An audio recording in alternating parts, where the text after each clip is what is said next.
Ang susunod na programa ay rated PG. Patnubay at gabay ng magulang ay kailangan sa mga batang manonood. Baka kahit ngayon lang maniwala kayo, aalis tayo. Sumama kayo sa amin. Hindi ako aalis, Andre. Tulad ng sinabi ko sa'yo, sisiguruhin ko makikita ko ang anak ko at ibabalik ko siya sa dapat niyang kalagyan. Hintayin mo yun. Congratulations, Lilian. At least happy ka na ngayon.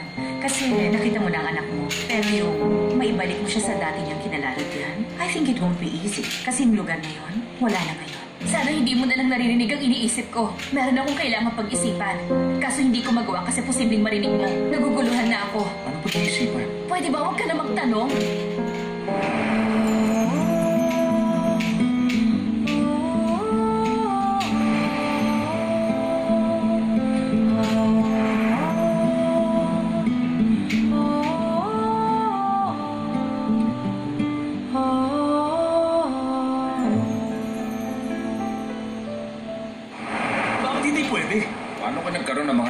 Na walang waran. Sa illegal na paraan mo nakuha mo ngayon, ah. Umamin ka. Huwag mo akong lokohin. Paano magiging illegal yun? Anak si Andre ho na may-ari. Ha? Pumunta yung anak sa bahay nila. Paano magiging breaking yun? Binuksan niya yung pinto at pumasok siya sa loob nang walang pumigil. Ay, nako. Pumasok siya na naka-exterminator ang suot? Sir naman, paano kung gano'n talaga siya pumorma? Parang tulad ko. Yung ganito, ito ang preference ko. Tumigil ka na. Ito lang ang sasabihin ko sa inyo, sir. Sana makinig kayo. Pina-research ko kung anong gamot yan. At nalaman ko na nakaka-paralyze yan. Ang mga gamot na yan, walang pagdadalawang isip na pinapainom niya kay Chairman. Evidence obtained illegally. Kahit kailan, hindi tatanggapin ng korte. Alam mo na yan, so bakit ganyan ka?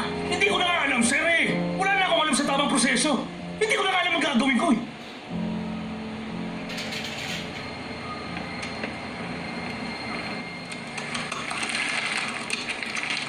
Kinausap ko nga pala yung doktor ng papa mo.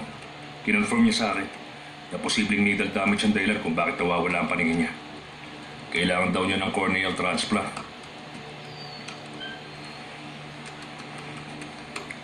Anong ginagawa ng kaibigan mo? Inock niya yung system para malaman natin kung sino yung mga lawyer na involved. Sa will ng papa ko. Grabe, talagang nagagawa niyo madali lahat. Basta wala akong nakikita, ha?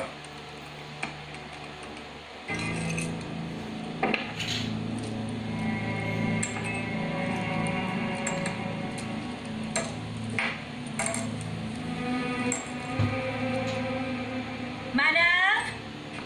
Yes, madam? Meron bang pumasok dito? Wala po. Meron po pala. Pero chinek lang po nila yung mga ilalim. Hindi ba sinabi kong huwag kayo magpapapasok ng kahit sino? Teka, hindi ba nila napansin niya? Iset na natin yung date bukas. Kailangan na natin yung warrant. Ngayon pwede kaming dumiskarte kahit wala yan.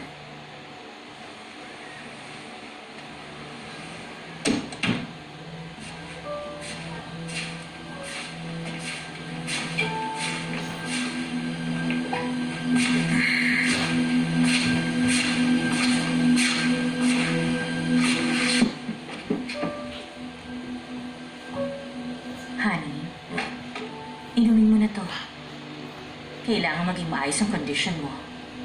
Kasi kakailanganin mo yan sa surgery. Sige, iwan mo na lang dyan. Iinumin ko mamaya. Okay, sige.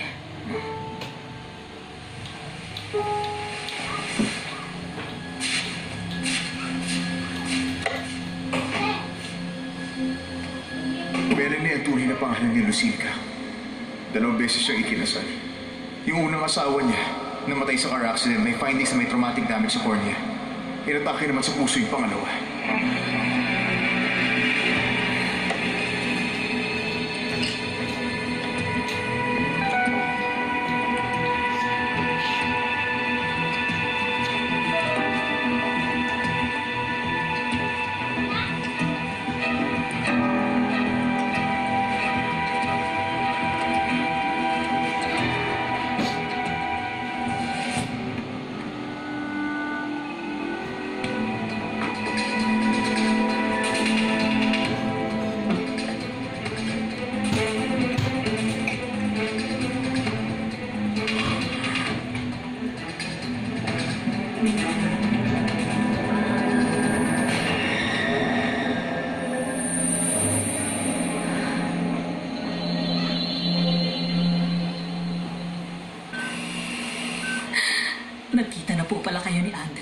Masaya ako para sa inyo.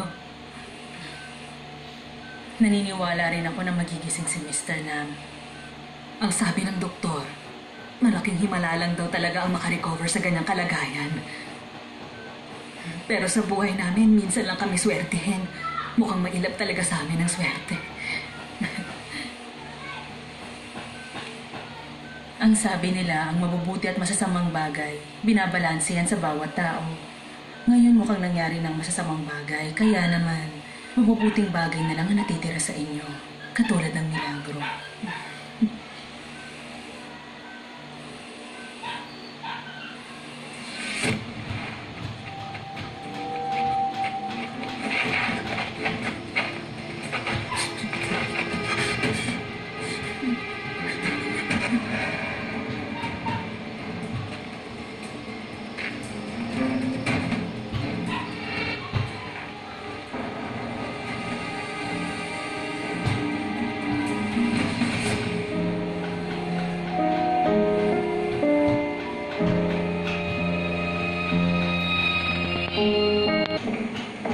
Mr. Choi.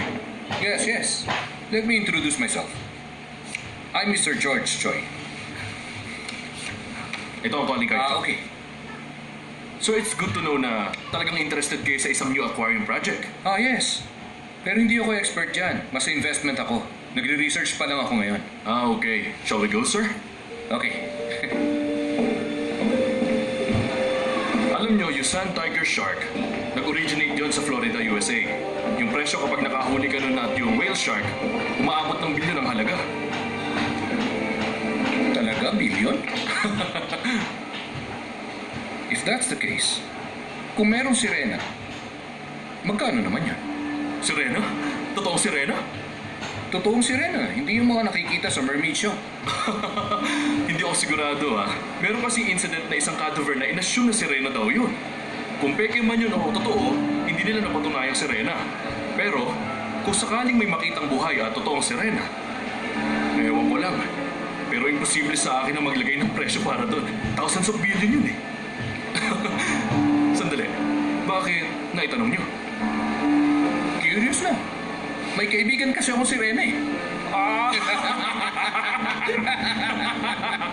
Pwede mo ba ako introduce sa kaibigan mong sirena na yan?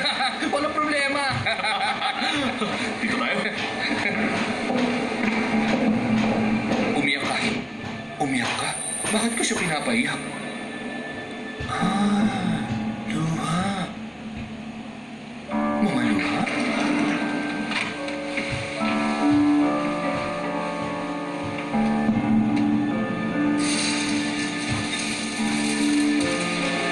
Makulit na sirena. Alam mo, nasa stage pa lang tayo ngayon ng romantic love. Ba't gusto mo pumunta sa dirty love? Dirty love na ba kaagad ang tawag dito? Sirena? What? Totoo ba yun?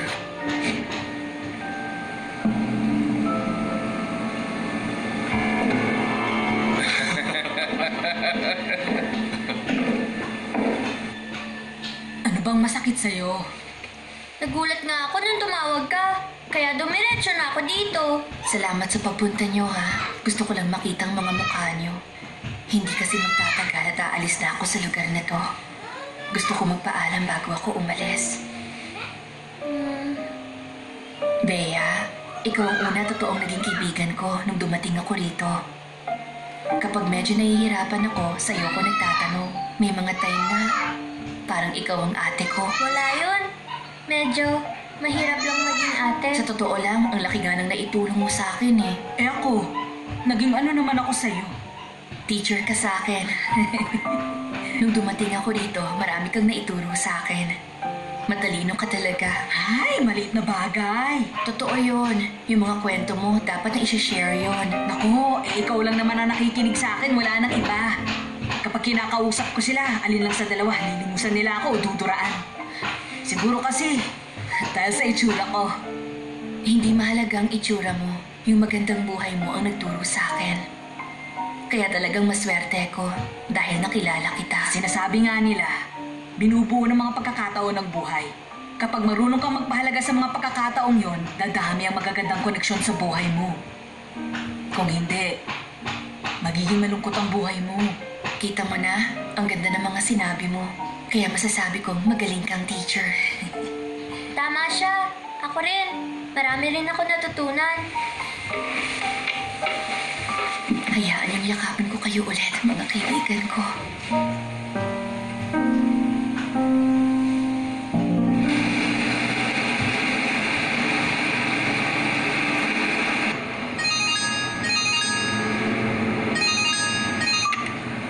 Hello, Andre. Si Micah to. Nandito lang ako sa isang cafe malapit sa inyo. Pwede ka bang makausap sandali? Ano lang, may gusto lang sana akong sabihin. Okay. Actually, meron din akong gustong sabihin sa'yo.